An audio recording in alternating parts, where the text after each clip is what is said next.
guys, what's going on? Austin Distel here with the Entrepreneur Alliance, and I'm really pumped about today's masterclass because here I'm going to introduce you to two guys who started a marketing agency right when they joined EA. So brand new, didn't know digital marketing before coming in, and with all the trainings, the connections, and the resources here within EA, within 8 months, they got to 13 grand a month in retainers. And one of the guys was able to quit his job. The other guy just all out on his own, moved to a new city, just really having a great time. So here's what I really want out of this masterclass for you is if you're about to start a marketing agency, or maybe you're in those new stages, I want to show you guys an example of two people who just use everything we have here and they made it happen. So you can do the same thing. Let me introduce you guys to Marcos and Joel. How you guys doing? What's going on, guys? Man, that's such a throwback. I literally feel like I'm back in the day with you when you were mentoring me back in Vima. Dude, so by the way, old connection here. Marcos and I were both in a network marketing company for 2 years or so back when I was in Atlanta. And now full circle, years come by later, and we're now not throwing events in his basement. We are now doing master classes and traveling and doing all kinds of cool stuff like that. So Marcos, how's it been here now over the last 8 months with your agency? Dude, it's been a journey, man. So just to really kind of bring the little story about how this went about is essentially, as you said, I was in Atlanta. I went down to Argentina to visit my family last January. This is 2017, so January 2017. And my grandma was a little sick. So while I was down there, I was actually taking a little course there, the Tai Lopez course, which I don't know if you guys ever done the course with Tai Lopez, but it kind of got me started in that direction, but it really got me more confused than anything. And then after 1 week after leaving Argentina, I was like, I can't do Georgia anymore. I was born in Argentina, big mountains, alpine skiing. I'm gonna throw this out there lakes. because it's so such a serendipity. I'm actually Venezuelan and he's Argentinian, and we met completely by chance. So that just made the story so much crazier. And we actually didn't know we both spoke Spanish Until like the fourth time we met. It was just mind blowing. Yeah, But anyways, it was pretty crazy. So anyways, I was taking this course down in Argentina while I was visiting my family, and then I was like, no, I can't do Georgia. So I was like, I'm literally got back to Georgia a week later, threw everything in a U-Haul, and decided to move to Boulder, Colorado, and start my marketing agency company. And I didn't know anything. So I get here, and I had a background in sales thanks to Vima and thanks to actually selling cars in Toyota for a year, which that was pretty much the only thing that I knew how to do is somewhat a little bit is sell. So I get here to Boulder, Colorado in February, and I decided to start the marketing agency in March. That's kind of like the first month.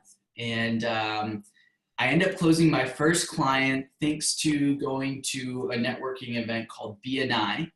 And then essentially I closed my first client. I had no idea what I was doing, no idea. And this is when I called Austin because I knew that Austin was running EA and doing marketing and stuff.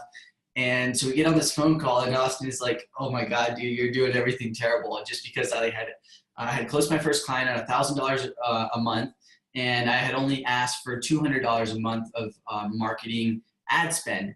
And he's like, dude, what are you doing? How are you going to get any clients? And to make it even funnier, he still hasn't upped yet. So we run like the tiniest daily budgets.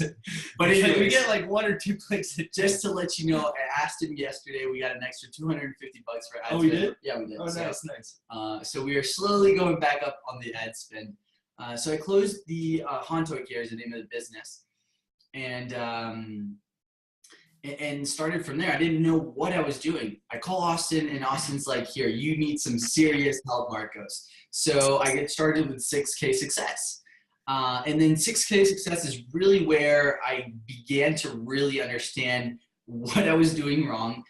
First of all, I was offering way too many things and not asking enough money. I remember when we first met and you told me some of the services you had promised them, and it was like, you promised them every single marketing service that exists on planet Earth for $1,000 a month. Without knowing anything.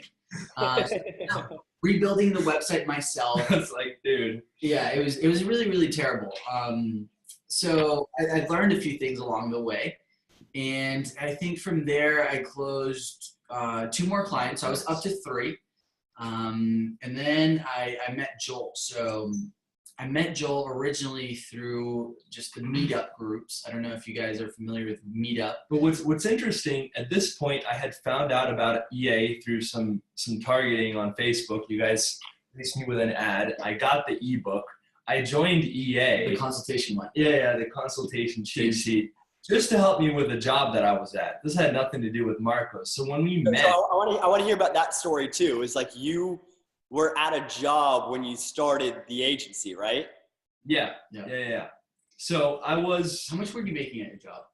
I was making a lot. I mean, I was making more than I am now, but But I mean, just say it. How much? I was making $75K, which and I was leading the marketing team. So it was, and every Wednesday they brought in a masseuse to give you a massage. So you got comfortable. So it was a very nice. Yeah, they had a lot of perks, but you know, I had been wanting to do my own thing for a long time. I just never really saw the opportunity, and I wanted to take my time. I wasn't in much of a rush. But I meet Marcos, who's a 21-year-old who had 3 clients with no marketing experience, and I was like, man, there's something about this guy that I want to keep exploring and just continuing to speak with him and see what happens. So we met a few more times. I think around the 3rd or 4th time is when we found out we're both Hispanic and that we both happen to be in EA. So that was a total coincidence as well. And then at that point, I'm thinking, man, there's too many coincidences going on. There's something about this. So I think the 5th time we met, I pitched him on teaming up. And I said, hey, Marcos, if we get to $8K a month in reoccurring revenue, I'll leave my job. And believe it or not, I think it just took a few weeks to hit it. It happened way faster than I was expecting. So I put in my 2 weeks notice, and here we are. Dude, how did that feel?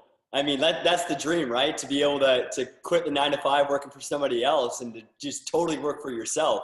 Wait, like 6 weeks you said, right? Yeah, it took 6 weeks for him to actually leave the job. Yeah. 3 weeks in, we closed all the clients that we needed to be able to hit 8K. So in 3 weeks, we already had 8K of. We reached our goal. To be honest, I was a little surprised. Yeah. So I had all the excitement with like still kind of processing everything. Yeah, he was super hesitant to just pull the trigger. So then 6 weeks, it took from the time that we partnered up to the time that he left his job officially, it took 6 weeks. You know, because you got to put in your 2 weeks notice and something like that, right?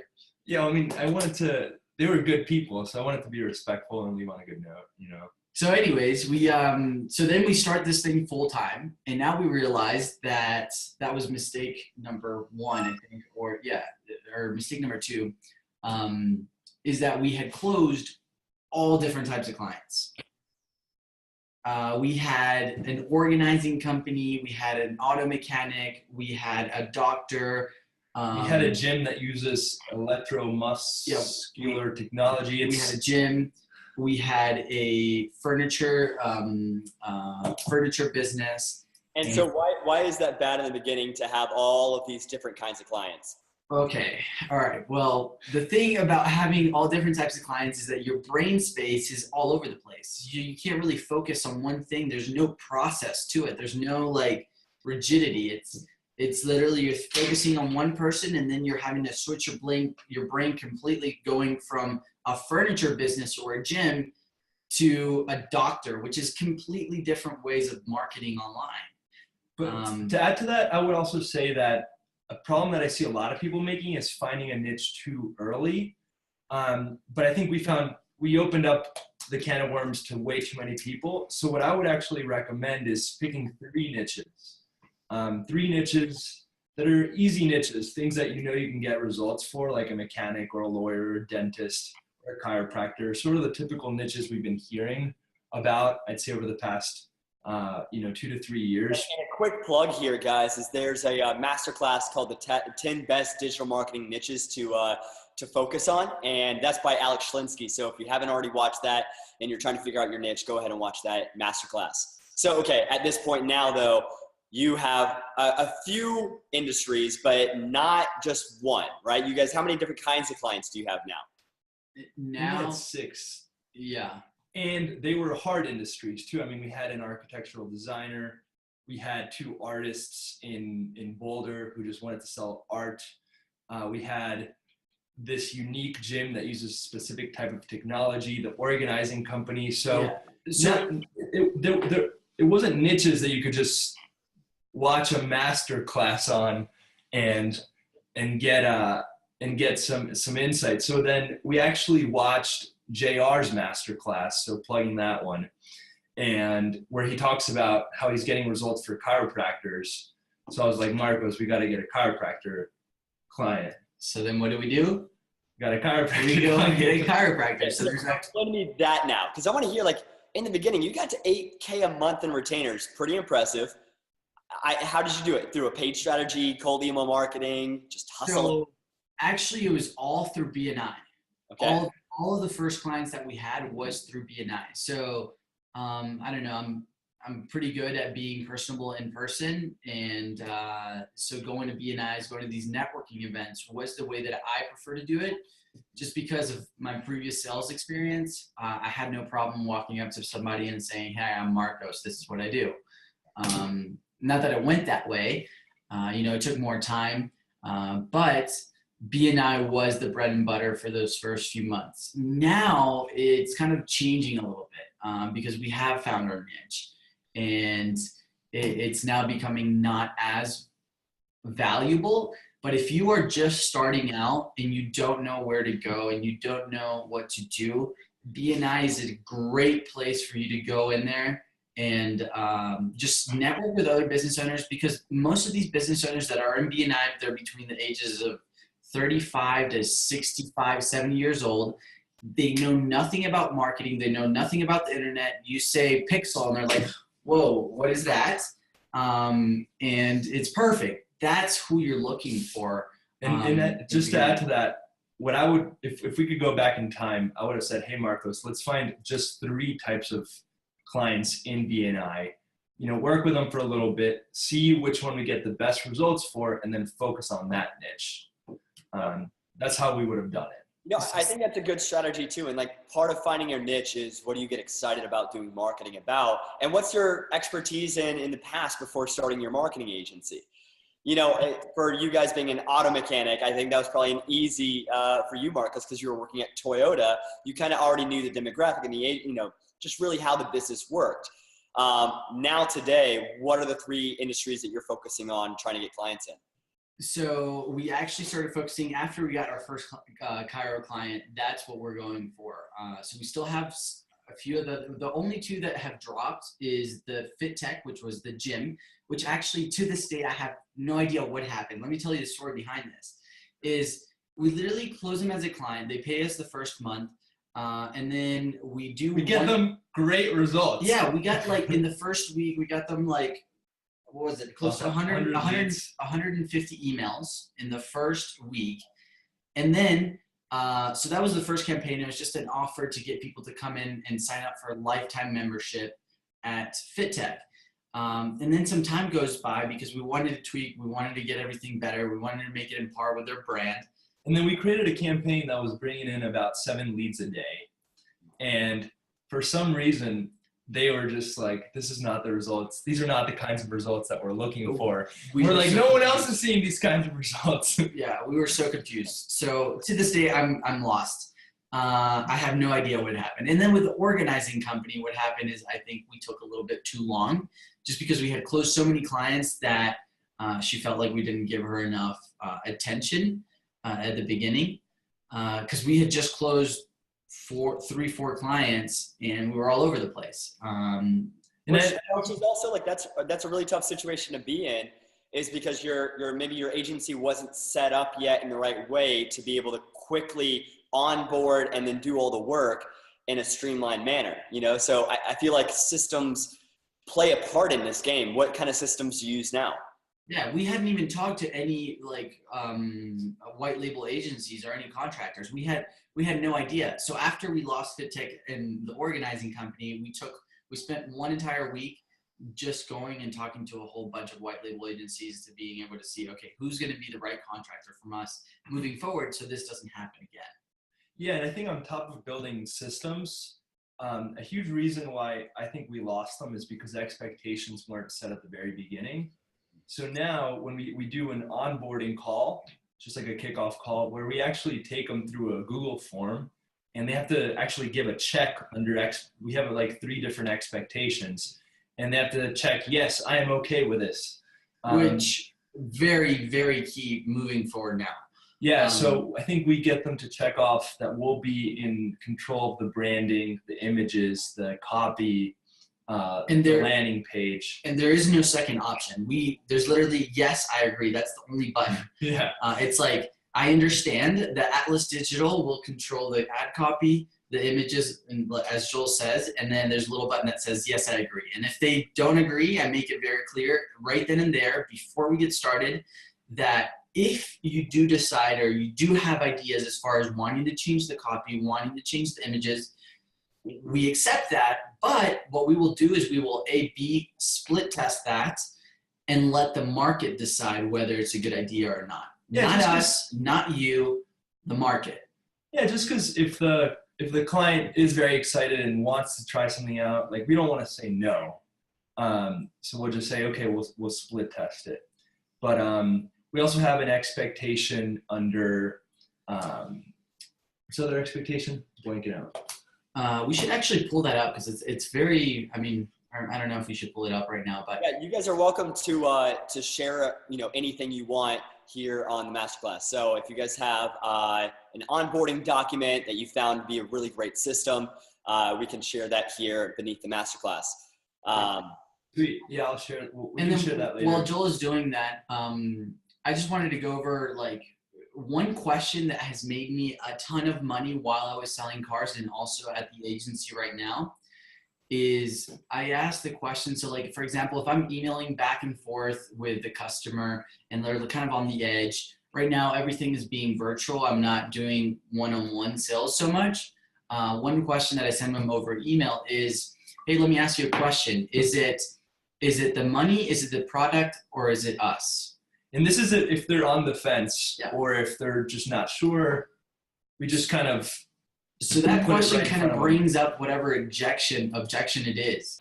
Is it the money, is it the product, or is it us? Right? And depending on where they go, usually they'll never say that it's you, but you can feel it. So, but if it is you, then you can kind of go and open that up and say, hey, look, this is the experience, this is what we've done. And you just change your personality, and that's that. Yeah. You know? And if it's the money, great, perfect. What about the money, right? And that's really where we start to negotiate with them and saying, hey, perfect. If it is the money, what about the money? How much would you like to, where are you looking to be at? Yeah, like if it is the money, for example, we had a client where we dropped the service fee by 50%. We gave them a 50% discount for the first 2 months, just so that they get their hands on some results, they get comfortable with us, and then we just go back up to the number we originally were speaking about. So just some quick tips on that. And then let's see, systems that we use for sales. I really like Streak. I don't know if you're familiar with Streak. It's just a Google, it's a free CRM tool that I like to use just to be able to keep track of everything. If you don't have a CRM, it's going to be tough. I think it's very important to be able to stay organized and have a process of where everybody's at in the sales process. So Streak has been great for me. And actually, let me pull it up real quick. Joel, if you want to continue, meantime, while I pull this up. Yeah. So I think other systems that we use, I wouldn't say this is necessarily a system, but we've started to outsource a lot of our work. I think when we first started out, we were doing absolutely everything. But as of, let's say 2 months ago, we hired 3 virtual assistants to do anything that we like to call $10 or less tasks. So if these are tasks that someone would be paid $10 or less for, then we outsource it. And if they are tasks that are worth more than $10, then we do it in-house. So for example, scraping, that can take like many, many hours. And that's how we get a lot of the emails for cold outreach. So we hired 2 guys in Nigeria, and I'm not sure if Marcos wants to tell this story. Yeah, this is actually really funny. I remember Marcos and I were like FaceTiming or something one weekend, and he goes, "Austin, I just did the funniest thing. I hired these 2 Nigerian guys, and what'd you do, Marcos?" So it's funny. I actually found them on Fiverr, and what I did is I started messaging a ton. I think it was like 10 or 15 people that would actually scrape email lists for us. And what I did is I started sending all of them a Google Hangout link. I was like, hey, look, I can't really talk about it. It's too hard to explain over text. Just hop on this Google Hangout link. And I started sending them all to that same link. So what happened, out of everybody that I sent the link to, I think I was like about to send like the 5th or 6th one. And then this one Nigerian guy pops up, and then a second one pops up. So now I have 2 Nigerian guys, VA virtual assistants, that are in the same Google Hangout call explaining them the system, right? So what I do is I essentially had both of them kind of negotiate against each other for pricing. So I was like, all right, essentially explained what the task was. And then I was like, all right, so who has the best price? Like, who can offer me the best price? So they essentially started they kind of just paused for a second, and then one guy typed in there, because they didn't have microphones. They don't have microphones, so it's all right. We're actually gonna buy some mics and send them over to them. Yeah, because we're still working with them. Yeah, we actually, to this day, we still work with them, and actually I have them on a WhatsApp chat group now on my phone. That any day that I need anything, I'm like, yo guys, let's this is what I need to get done, and they're like, yes, boss, let's do this. So it's really cool. So essentially, funny. I mean, when you told me that for the first time on FaceTime, I was cracking up.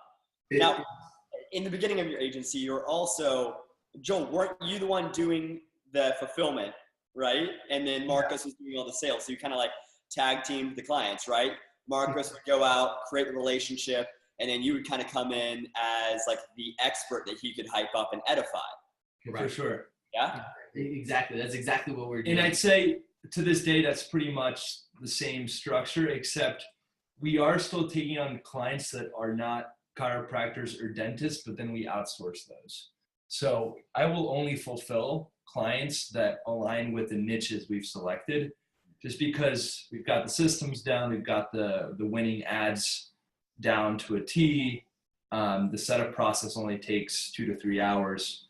But if I were to take on a completely different type of client, I'd have to do research, I'd have to build an avatar, I'd have to write you copy, I'd have to do testing, so we just outsource that. Which I think is something really important to talk about here is there's a lot of benefits to getting the same kinds of clients, especially if they're local service-based businesses that are non-competitive against each other, is that if you have, let's say, 5 zip codes in the Boulder area, then, they're only going to go, people only drive so far to a chiropractor, right? There's a radius around a chiropractor's place in which they would be able to get clients. So you could essentially run a very, very similar campaign in specific zip codes for each kind of client. And I was watching Dan Henry recently, who was getting leads for real estate agents. And the way that he did that, and it was all in the Tampa area or something like that. So rather than running these campaigns for each individual real estate agent, he actually made a real estate agent page on Facebook, and was pretty much his own brand, and then would send the leads to the individuals in each little zip code based on where the lead was coming from. Ooh, which I think is a pretty genius idea, to be honest. And we've never talked about this on another masterclass. So I think that's something in the future that you guys could do as well, is create a chiropractor, a generic chiropractor page that's all about, you post the content, you do all this stuff, and that's an asset that you can sell, basically. Not sell, but sell as the service, not as a product. You don't give that away, that's your baby. But all you have to do is change the link on the ad. That's it. What's that? You have to change the link to a different landing page so that it sends it to someone else. Well, it would be generic Yes, if you wanted the leads go directly to your client, for sure. But he has, I think, a little middle in a process where it goes from, Facebook page, once they like it and they engage in the content, kind of trickles down.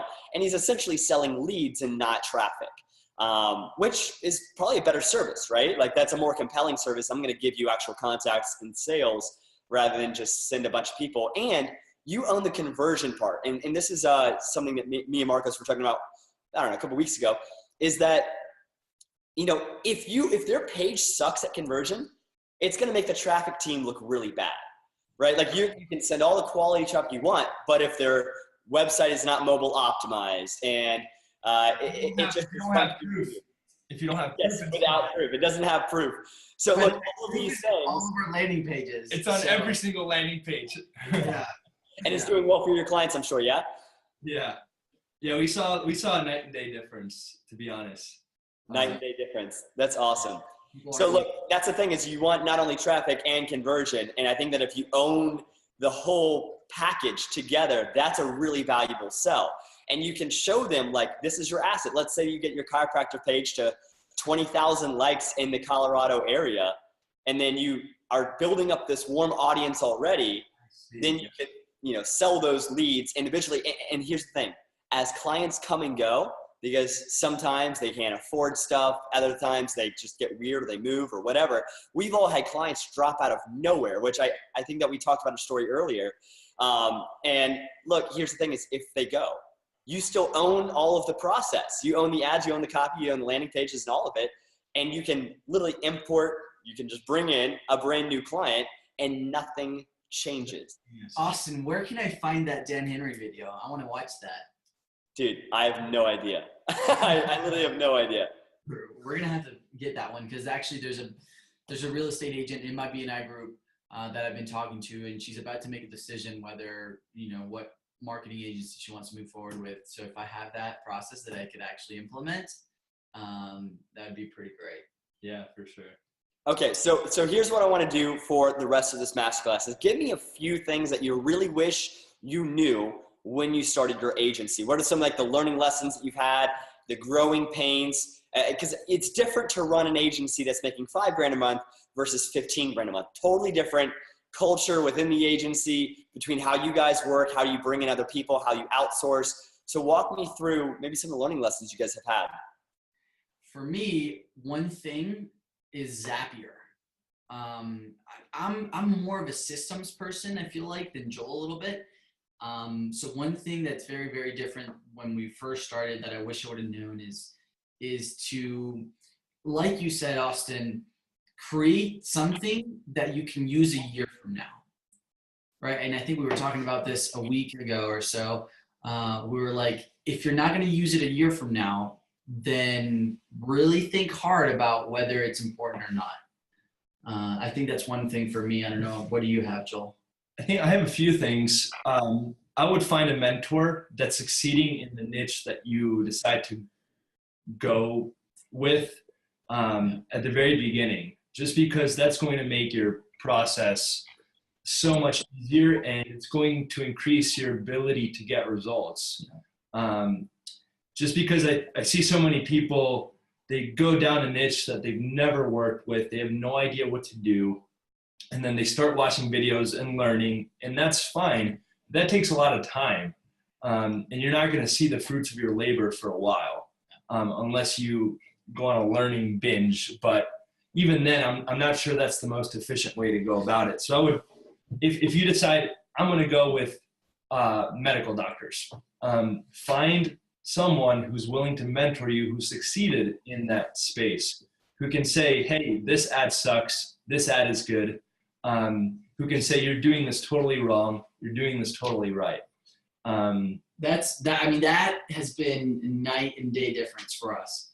Yeah. So you guys find a mentor then. What would be the easiest way to find something that leverage EA? The group that you have built is great. That's really where you find it. You find it in these networking groups. But also what I would do, I would post in EA, say, hey, I'm looking for a mentor in this space. And then I would also put some money down, I think, or do some sort of trade. Like, don't just post expecting that you're going to get someone to give you their time week in, week out. I'd say, be willing to budget and invest in yourself, in your business, in your own growth, and pay for a mentor, even if it's just for 1 month. That's what I would do. Yeah, that's been a huge difference for us. And I kind of want to come at this as, I guess, the mentor side, because I get asked all of the time, dude, can you please just take me by the hand and show me exactly what to do? And there's a few things that I think about when I hear that. One, is he going to actually apply the things I tell him? Because I have wasted so much of my life trying to tell people how to do a business I know will work, and then they just don't do it. They're just taking up all this information. They're taking a lot of my time. And I want to make sure that the people that I actually spend time with are going to get the results. The only way they get results is by taking action. Second thing I think about when I'm looking at who I want to mentor is, do I like the guy, or the girl? Do I enjoy hanging out with them?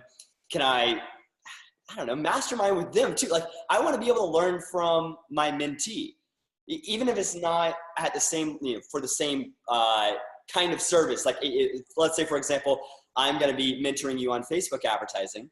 I don't expect that you're going to teach me anything on Facebook advertising, but what I do expect is that maybe you're going to introduce me to some other people in the world, or maybe, let's say, for example, one trade that Marcos and I have done in the past is that he is setting up masterminds, in exchange for, me hopping on a FaceTime with him. So it's like stuff like that. Like, there has to be a give, and it's not like that I need, other services from other people, but I know that my time is valuable. And if it's not going to be paid for, I need to make sure that there is some benefit on the other end. On top of this too, within all of these, all the contractors that are in the air are getting hit up all the time, literally all the time. So if you are a contractor that is doing white label services, like, be prepared that there's going to be a lot of people just starting their agency. Now, this is good because they're a blank slate and they have no bad habits yet.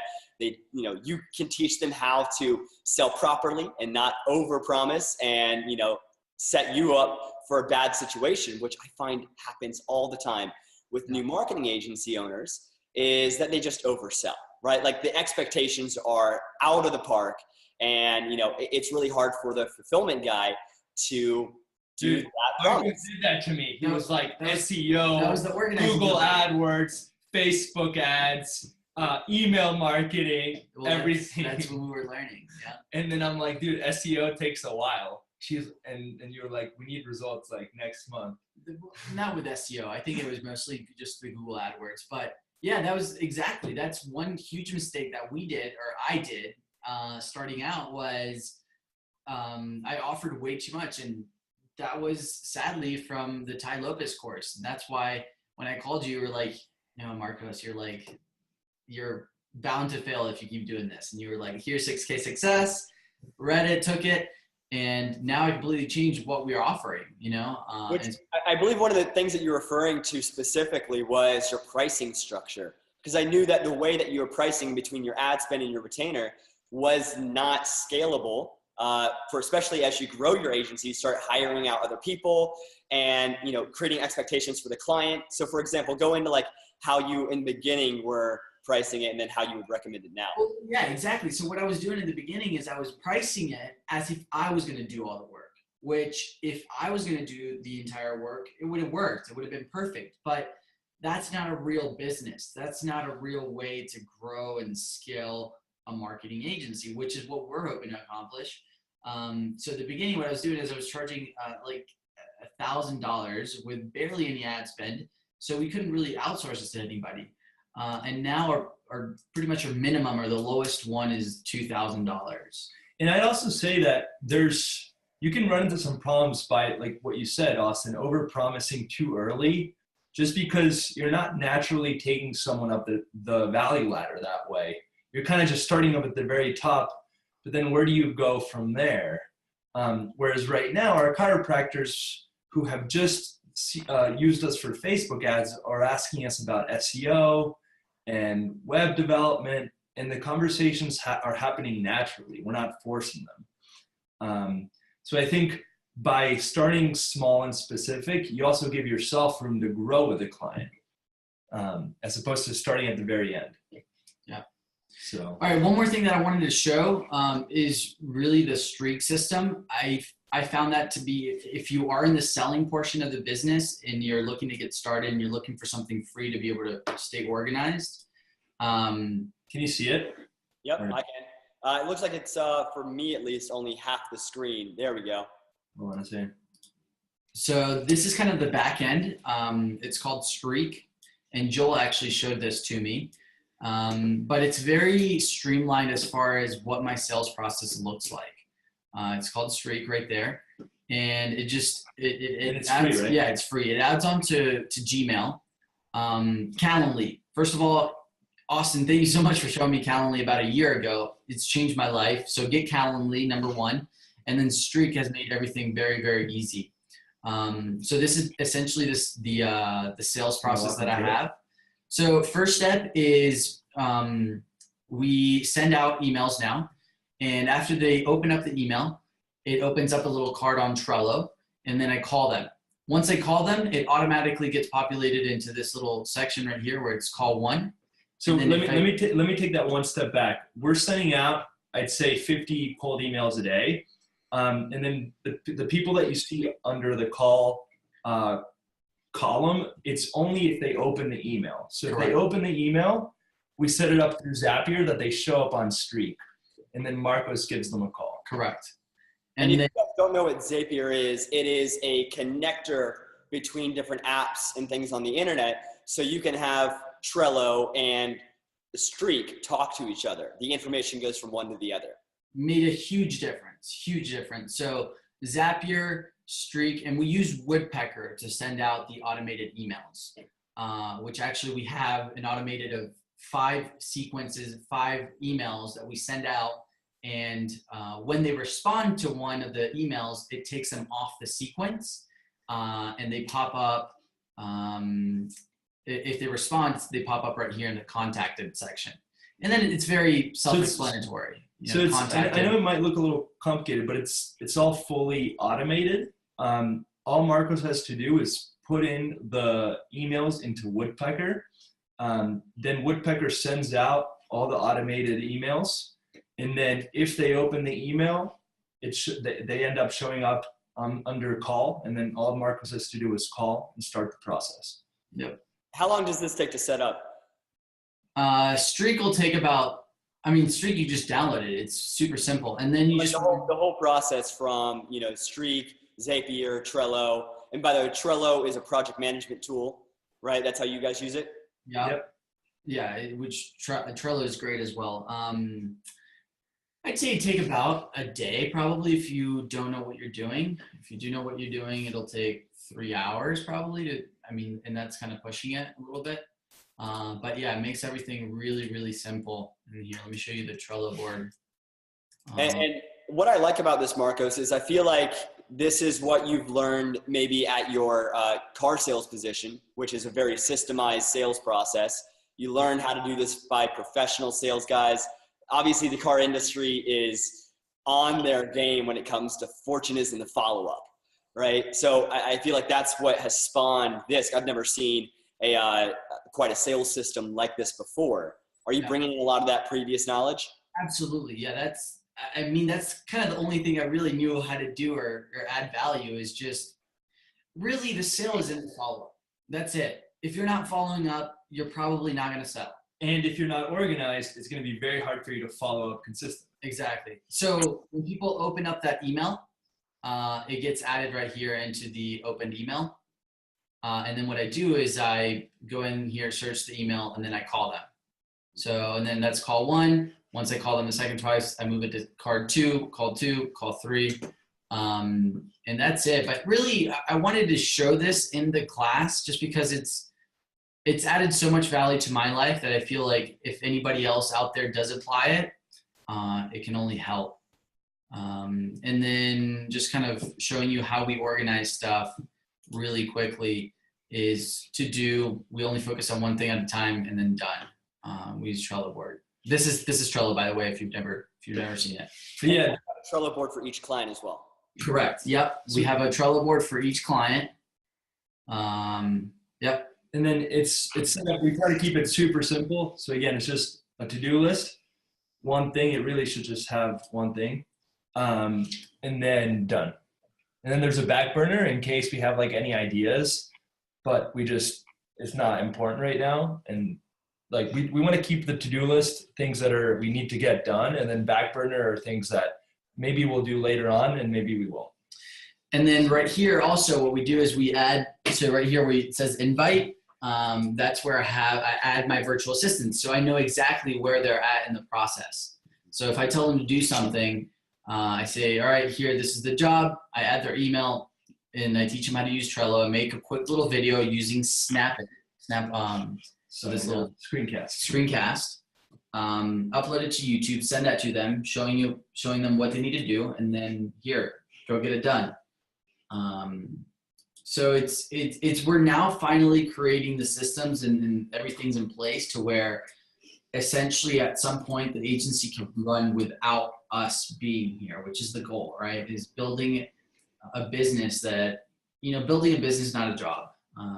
That's the goal. So Austin, did we go all too much all over the place? No, dude, I actually really like that. I feel like that was probably eye-opening for everybody here watching the masterclasses, because the sales process in-person sales is different than if you did only cold outreach, only, Facebook advertising. It's like this, you're thinking through the whole buyer process, right? You had the call 1, call 2, call 3. Did they say yes? Did they say no? Why did they say no? And you can follow up later. I feel like if you piece this together along with cold email outreach, maybe J.R. Rivas's training on how to do the Facebook advertising campaign to get clients.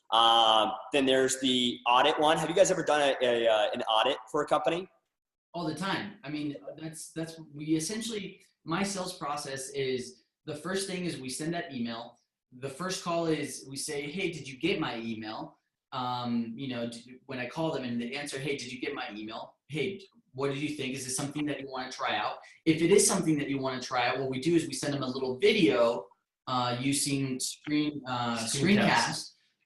Just showing them essentially the back end, just the lead generation portion. And this would be the audit. Yeah. We talk to them and we give them a quick taste of what is possible to do. What I'd love for you to talk about is the mistake I think you were making in talking too much about the system. Oh yeah. I think this might be good for people that are just starting out. Just because I feel like when we're just starting out, we get very excited and we start talking about all the technical stuff and that the client doesn't care about. So what I did is instead of getting them on a Zoom call and walking them through the whole thing, I do a 3-minute video saying, hey, this is the system. Do you want to give it a shot or not? And then say, hey, if you do want to try this, I add my Calendly link. We do a free week trial. So when Marcus was saying, do you want to give it a shot? It's talking about a free week trial. Yep. So essentially 3-minute video going over the system from an extremely high level, not specific at all. And then we get on the call and we said, great, you're interested in the free week trial. Let's onboard you. We don't go into the system anymore. We take the mindset that they've already agreed to the free week trial and that they've signed up with us, and that all we're doing is onboarding them. And having that change in mindset will, even if they aren't like ready, if you assume that they are, they will just naturally go through that process. You'll just say, Marcus will just be like, okay, let's create your business manager, give us access here. And then even if they weren't ready to go through, they will still go through. Yeah, they really have no options. I literally get on a Zoom call that lasts 20 minutes and I'm like, all right, great, let's do this. Let's go to business.facebook.com. All right, if you don't have an account, create it. Boom, great. Go to your page section, add us. All right, great, I have access. Here we go. We go over the onboarding documents. And I'm like, after I already have access to their Facebook account, I tell them, okay, we control the copy, we control the images. If you do want to test something out, we can maybe split test it, but that's up to us in the end. We will decide on that. But I think the big difference is, I see a lot of people hopping on let's say someone reaches out and says, hey, I am interested. They get on a call and now they're talking about the system and they're talking about all the things that they can do. And what they really should be doing is just saying, great, let's just set you up right now. Because if they're interested, I mean, just skip to the setup. I guess that's what I'm trying to say. So, dude, absolutely. And here's one thing I'm curious about. There's a lot of ways to prospect. What has been the most effective for you? Right now, the email automation sequence. That's where we're getting. I mean, obviously, the best thing is start with one client and give them great results, and then. I would say what gave us the most traction, and where we're seeing where we're reaping the rewards right now, is from this cold outreach sequence that we did for all the chiropractors and dentists that were in BNI. So a few months ago, or I'd say like 2 months ago, we sent out an email to every single dentist and chiropractor in the BNI groups across the United States, and we said, which by the way, real quick, a lot of people may not know this, but when you do join BNI, you get access to the back end, which you can search for any type of business around the world. And that's where I got the Nigerian guys and said, hey, here, go into BNI and scrape all these contacts. So now we sent an email and we had a point of rapport. We could say to them, hey, I'm from BNI. I'm just looking to get started in the chiropractic space. I'm offering a free week trial. Is that something that you might be interested in? But instead of just being completely cold, now we had that point of commonality that we could say, hey, we're both in BNI. And I think at the end you signed it off. You said something like, I'm just really trying to help other BNI members grow. So it's just like a nice way to bring it back. Yeah. And of course, within that, if you do try that system out, you're going to get people that are getting mad because you're cold emailing them. It's part of sales. You're going to have that. Yeah, like, Marco's got some emails where it was just like these long, it was like an essay about the ethics of cold outreach. And I mean, and just respond with love. What we did is we responded with like, hey man, I am so sorry. Part of a BNI member, I felt like I had the honor to being able to help another BNI member. And we responded with love, and that just made him more mad, but. That's too funny. One thing I would like to see maybe as an addition to this, if you guys aren't already doing it, upload all those emails to Facebook and run a small ad campaign, $1 a day or something like that, and have that as part of your follow-up too.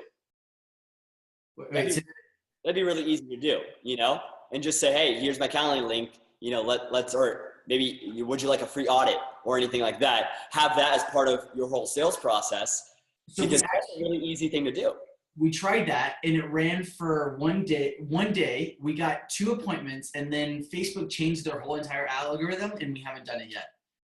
We've been focusing on so we targeted chiropractors with that idea and it worked, but then we haven't uploaded a custom audience just because we should. So now we do, dude. Now we got this. We got some homework to do. Because that's what I did. When I got my agency to 10 grand a month, it was literally all through hustle. And what I would always do is go to BNIs, go to meetups and Eventbrites and all that. And I would get all these business cards, have them in my jacket, get home, put them in my CRM. It was really CRM. It was really an Excel spreadsheet, to be honest. And eventually I would upload that maybe every week or so to Facebook and let that do the selling, so that whenever I was with them and hanging out with them in person, I didn't have to sell them. My ads were selling them and I could just focus on the friendship. That's really cool. Wow. That's a good one. Yeah. That's next level. Austin Distal level. That's what I call it. Man. Cool. I don't know if we have time, but I want to throw one more controversial lesson learned. So I think I over hustled. I think one big mistake that I made is I worked way too hard and burned out. I burned out twice already within the span of a few months, where it's like I just completely am exhausted, can't work, can't think. I think we're getting hit all day long with messages from Gary Vee and all these people like hustle. And I think for 90% of the time that is true, but you also have to learn to shut it off. I think most people though don't have the ability to work so damn hard. Yeah. I think that's the problem. Okay, I so mean, maybe it's he didn't even take an hour a day for himself. Maybe it's just a personal I thing. think for the majority of people, you can tell them hustle and they'll like kind of hustle. Okay, well, if you are literally not even like, yeah, I don't even know. I mean, there's a week where we were just eating quesadillas every. Like, you don't have time to go to the grocery store to buy some real food. Take a break. Yeah, I think for go to the grocery week, store. All we ate was quesadilla and cereal, and mint tea and coffee. That is awesome. You know, that's the fun part of the agency too, or just really being in business as an entrepreneur, is it's not only about the destination, it's about the fun hustle in between time, but you got to enjoy the process or else you won't want to continue on. I find so many people don't give themselves that time. They don't check out for, a Sunday. And one thing I've learned personally after moving up from Atlanta to Maryland to be in EA HQ and not just being a remote worker is that Dave, Chris, and JP, the three other partners, are literally, they go home at 5 and they spend time with their kids, they spend time with their families. And it's something I've had to learn too, because as a single guy at 25, and I don't have anybody telling me that I have to turn the computer off. I don't have a girlfriend that is, saying, come on, it's 10 p.m. Don't need to do any more sales outreach or anything like that. Just close the computer on you. I've had that in the past. And, here's the funny thing about it is like. Are you telling Marcos to get a girlfriend, Austin? What's that? Are you telling Marcos to get a girlfriend? Yes. Yeah, we're working on that. So that's the point of all this, is that you don't need to out hustle yourself. I would say work a healthy, systemized business. And if your business is systemized, then you don't need to hustle. Think about this idea. How do you 80-20 your business? What is the 20% of things that produce 80% of the results? And here's what most entrepreneurs do.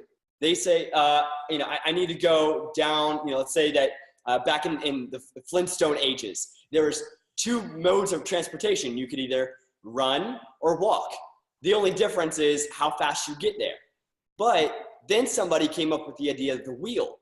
Less effort, more results, faster time, better, right? That's the point of the system. That is how you 10x your agency, or really any business, is how do you not out hustle yourself? How do you create the systems that allow you to grow with less effort? How do you get more with less? And I think that's something that every agency owner needs to do. And it comes from what you said 20 minutes ago, maybe in this, is are you building something now that can be used in a year from now? And if you build everything with that idea in mind, then you've 80-20 your business. And okay, just to close it up on that topic, what I do is every Monday and Tuesday from 9 to 12, I have 2 giant blocks on my calendar where I focus on that one thing, that big rock, right? One big thing a week that you're trying to accomplish.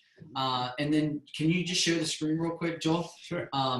Just to kind of give you what we do, is you can apply it or not, is we use Trello. And in the morning, what we do is we decide, so we have 2 cards. We got to do Marcos and the to do Joel.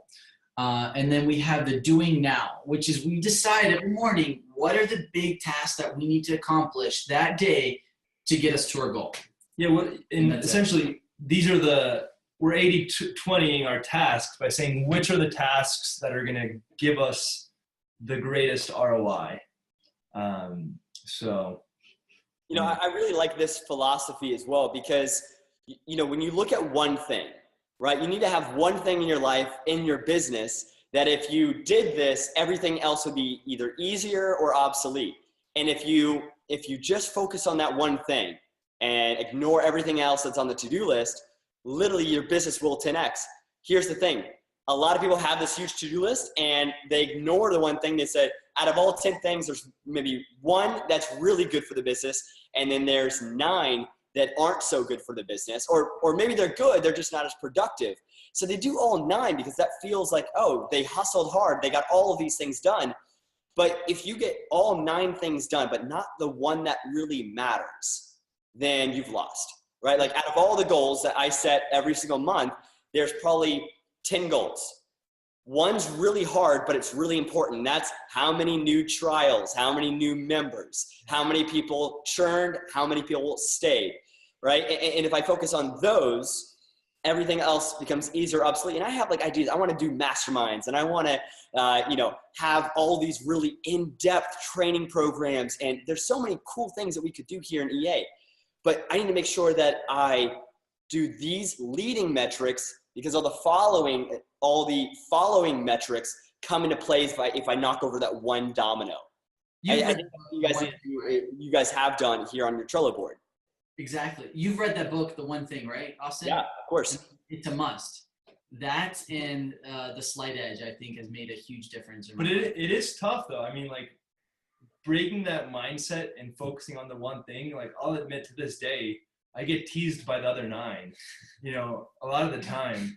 I mean, it's Marcos, for some reason, he's like a freaking like a bull. He just goes at the goal and he does not get distracted. He's like, I gotta sell or we die. But I think for marketers, I'd say we have shiny object syndrome, because there's so many ways and so many things that we could do, and there's so many new strategies. And I mean, you can overthink pretty much everything. So I think it's harder for us. But so with that in mind, what is the next 3 things? They've just watched this masterclass. What are the next 3 things that they need to do to, let's say, get to $8,000 a month like you did, and be able to quit their job, be able to go full-time, get out on their own, be independent, all through their agency? What are the next 3 things they need to do? One is, ask yourself, is this getting me closer to a sale? Is this getting me closer to a sale?